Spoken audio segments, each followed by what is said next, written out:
నువ్వు మధ్యలో మాట్లాడు. వాసుదేవ్ గారు, నేను 40 నిమిషాలు ఓపిక పట్టి ఆలకించా. 40 నిమిషాలు ఓపిక పట్టి ఆలకించా. మీరు ఆయన ఆపండి. మహేష్ గారు లెట్ హిమ్ కంప్లీట్ అండి. మహేష్ గారు లెట్ హిమ్ కంప్లీట్. మహేష్ గారు లెట్ హిమ్ కంప్లీట్. నేను చెప్పాను కదా ఆల్రెడీ. ఆయన పవన్, మీరు పవన్ గురించి మాట్లాడకండి, వాళ్ళ అంశం గురించి మాట్లాడండి.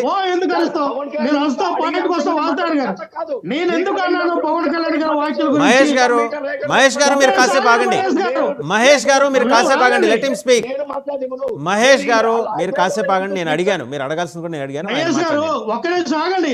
నేను పవన్ కళ్యాణ్ గారు ఎందుకు ఎత్తానంటే, పవన్ కళ్యాణ్ గారు లాంటి బాధ్యత గల వ్యక్తులు, అలాగే లోకేష్ గారు ఏమన్నారండి? మహేష్ గారు యువగలం పాదయాత్ర ప్లీజ్ వెయిట్.